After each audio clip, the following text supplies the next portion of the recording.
안녕하세요. 스테이시 엘로이모의 정말 획기적인 저서죠. 말, 살, 흙, Bodily Natures 해설에 오신 걸 환영합니다. 오늘 우리는 여러분이 평소에 자신의 물리적인 몸에 대해 너무나 당연하게 생각했던 것들을 아주 산산조각 내볼까 합니다. 꽤 흥미로울 테니 바로 시작해볼까요? 자, 지금 각자의 손을 한번 쓱 내려다 보시겠어요? 그리고 스스로에게 아주 간단해 보이는 질문을 하나 던져보는 겁니다. 도대체 내 몸은 정확히 어디서 끝나고 나를 둘러싼 이 바깥 세상은 어디서부터 시작되는 걸까요? 그냥 이 피부가 끝일까요? 글쎄요. 보통 우리는 자연을 저 바깥에 있는 배경이나 우리가 가져다 쓰는 자원점으로 생각하잖아요. 이게 전통적인 관점이죠. 하지만 엘러이모의 생각은 완전히 다릅니다. 인간과 환경 사이에 이렇게 확고한 선을 긋는 건 그저 완벽한 착각에 불과하다는 거죠. 첫 번째로 살펴볼 내용은 과연 자연은 어디에 있는가입니다. 애초에 우리는 왜 인간이 자연과 뚝 떨어져 있다고 믿게 된 걸까요? 책에서는 수십 년 동안 사회 이론이나 인문학이 언어랑 문화에만 너무 몰두했다고 지적합니다. 그러니까 이 물리적이고 물질적인 진짜 세계를 그냥 인간들의 복잡한 드라마가 상영되는 텅 빈 무대 세트장처럼 취급해버린 거예요. 학자들은 이걸 언어학적 전회라고 부르는데 결국 자연과는 완전히 동떨어진 인간만의 거대한 거품을 만들어내고 만 거죠. 다음으로 살펴볼 부분은 바로 생물학이라는 유령입니다. 엘로이모는 학계가 왜 이렇게까지 물리적인 세계를 피하려고 했는지 그 이유가 바로 이 생물학이라는 유령과 깊게 얽혀 있다고 설명합니다. 역사적으로 보면 페미니즘이나 사회 이론들은 생물학 혹은 자연이라는 단어만 나오면 도망치기 바빴어요. 왜냐고요? 과거에 이런 개념들이 여성이나 소수자, 하층 계급을 억압하는 무기로 너무나 자주 쓰였기 때문입니다. 그들이 사회에서 차별받는 위치가 그저 생물학적으로 정해진 운명이라고 정당화하는데 아주 지독하게 악용된 거죠. 하지만요, 엘러이모는 생물학을 절대 빠져나올 수 없는 꽉 막힌 함정처럼 취급하는 건 정말 치명적인 실수라고 단언합니다. 책의 핵심을 찌르는 말이 있는데요. 자연은 변함없이 고정되어 있고 문화는 무한히 유연하다는 그런 생각, 우리는 더 이상 확신할 수 없다는 겁니다. 다시 말해서 생물학적 결정론에 제대로 맞서려면 이 물리적 세계가 실제로는 얼마나 기묘하고 쉴 새 없이 변하는지 그 진짜 모습에 부딪혀봐야 한다는 뜻이죠. 생물학이 얼마나 놀랍고 유동적인지 보여주는 기가 막힌 예시가 하나 있습니다. 28,000. 이게 무슨 숫자일까요? 저자가 책에서 치마버섯이라는 걸 소개하는데요. 세상에 이 버섯은 성별이 무려 28,000개나 됩니다. 믿어지시나요? 자연은 딱 고정되어 있다는 우리의 낡은 고정관념이 얼마나 터무니없는 건지 이보다 더 확실하게 보여줄 수는 없을 겁니다. 자, 이제 세 번째, 횡단, 신체성의 등장입니다. 드디어 이 책의 진짜 주인공이자 우리의 사고방식을 완전히 뒤집어 놓을 핵심 개념을 소개할 차례네요. 엘로이모는 횡단 신체성이라는 말을 씁니다. 인간의 몸과 비인간 세계 사이에서 끊임없이 그리고 피할 수 없이 일어나는 물질적 교환을 뜻하는데요. 쉽게 말해 우리 피부는 꽉 닫힌 벽이 아니라 생물학, 기후, 경제, 정치 같은 온갖 힘들이 쉬지 않고 뒤엉키는 그야말로 생생한 접촉지대라는 겁니다. 여기서 절대 놓치면 안 되는 포인트는 이겁니다. 물질이라는 게 그냥 가만히 있는 찰흙덩어리 같은 게 아니라는 거예요. 물질은 인간의 활동과 환경적인 힘들이 끊임없이 부딪히고 섞이면서 어떻게 튈지 모르는 아주 역동적이고 살아있는 네트워크 그 자체입니다. 이 복잡한 이야기를 좀 더 쉽게 풀어보기 위해 책에서는 브루노 라투르의 생각을 빌려 오존층의 구멍 이야기를 꺼냅니다. 이건 정말 완벽한 하이브리드거든요.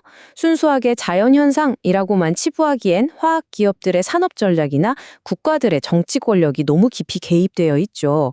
그렇다고 사회 문제로만 보자니 실제 하늘에서 벌어지는 엄청난 화학 반응이잖아요. 결국 이 둘은 절대로 떼어낼 수 없다는 얘기입니다. 네 번째로 넘어가 볼까요? 일상에서 찾는 먹기와 숨쉬기라는 증거입니다. 이렇게 거대한 이론들을 듣다 보면 좀 붕 뜨는 느낌이 들 수 있는데 이걸 우리의 일상으로 한번 확 끌어내려 보죠. 우리가 밥을 먹을 때 대체 무슨 일이 일어날까요? 사실 먹는다는 행위는 우리가 이 횡단 신체성을 가장 노골적이고 친밀하게 경험하는 순간입니다. 우리가 무언가를 먹는다는 건 말 그대로 인간이 아닌 자연의 일부를 씹고 삼켜서 우리 인간의 살로 바꿔버리는 거니까요. 철학자 라델 맥쿼터가 토마토를 기르고 먹었던 일화가 있는데요. 이 과정을 쭉 따라가 보면 아주 직관적인 사이클이 나옵니다. 흙에서 영양분을 먹고 자란 토마토가 음식이 되고 그 음식을 우리가 먹어서 내 몸의 일부가 되고 결국 아주 오랜 시간이 지나면 우리 몸도 다시 흙으로 돌아가겠죠.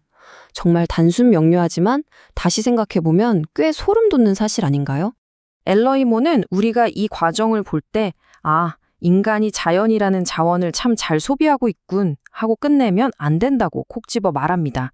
그보다는 내 물리적인 자아가 저 흙까지 쭉 뻗어나가는 아주 깊고 끈끈한 유대감으로 봐야 한다는 거죠. 내 몸의 일부를 아끼듯이 흙을 대하게 되는 그런 차원 말입니다. 5번째는 끈적끈적한 다공성입니다. 우리 몸에 애초에 확고한 경계선 같은 건 없었다는 이 팩트, 언제 가장 뼈저리게 느껴질까요? 바로 주변 환경이 우리를 공격할 때입니다. 허리케인 카트리나 사태를 분석한 낸시 투아나의 글을 보면요. 이 거대한 재난 속에서 비바람 같은 자연적인 요인하고 인종차별이나 빈곤, 유독물질 같은 사회 정치적 요인을 따로따로 떼어놓는 건 사실상 완전히 불가능하다는 걸 알 수 있습니다. 투아나는 이렇게 무섭게 뒤엉킨 현상을 끈적끈적한 다공성이라고 불렀어요. 우리 살갗이란 세상 사이에는 눈에 보이지 않는 무수한 구멍이 뚫려 있어서 폭우와 독성 화학물질 그리고 사회 구조적인 가난이 몽땅 뒤섞인 채로 우리 몸에 아주 끈적하게 달라붙는다는 겁니다. 아무리 씻어내려 해도 절대 지워지지 않는 방식으로 말이죠. 그래서 엘러이모는 환경정의를 외치고 사람들의 건강을 지키려는 운동들이야말로 이 횡단 신체성을 가장 완벽하게 보여준다고 말합니다. 왜냐하면 눈에 보이지도 않는 독소들, 매연 가득한 공기, 각종 합성 약품들이 지금 이 순간에도 아무런 제약 없이 우리 피부를 뚫고 들어와서 우리 몸의 생물학적 구조 자체를 뜯어고치고 있거든요. 환경 문제는 저 멀리 빙하 녹는 이야기가 아니라 바로 지금 내 혈관 속을 돌아다니는 내 문제입니다. 어느덧 마지막 6번째, 새로운 횡단, 신체적 윤리입니다. 자, 이제 우리 지정 여정의 끝이 보이네요. 지금까지 쭉 따라오셨다면 이런 질문이 드실 겁니다. 그래서 나 자신을 이렇게 횡단, 신체적으로 바라보면 도대체 뭐가 달라지는데? 책의 대답은 단호합니다. 완전히 새로운 차원의 윤리가 필요해진다는 거죠. 눈에 안 보이는 독소나 얽히고 설킨 거대한 경제 시스템들이 이제는 비유가 아니라 문자 그대로 우리 몸의 일부잖아요. 그러니까 우리는 당연히 그것들에 대해 깊게 고민하고 책임감을 가져야만 한다는 뜻입니다.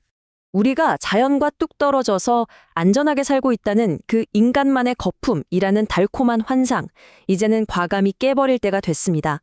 그걸 버리는 순간 우리는 깨닫게 될 겁니다. 지구를 아프게 하는 건 그냥 즉각적으로 내 생사를 찢고 내 몸에 상처를 입히는 행위라는 걸요. 환경은 저 문 밖에 있는 게 아닙니다. 우리 자신이 곧 환경입니다. 오늘 여러분은 여러분의 감싸고 있는 피부가 외부 세계를 튕겨내는 단단한 성벽이 아니라 세상과 끊임없이 소통하는 열린 문이라는 걸 알게 되셨습니다. 마지막으로 여러분의 생각을 자극할 만한 질문 하나를 던지면서 오늘 해설을 마무리할까 합니다. 오늘 여러분은 과연 어떤 보이지 않는 힘들이 여러분의 그 경계를 넘나들도록 허락하시겠습니까? 오늘 이야기를 통해 몸과 자연을 바라보는 여러분의 시선이 조금이라도 더 넓어졌기를 바랍니다.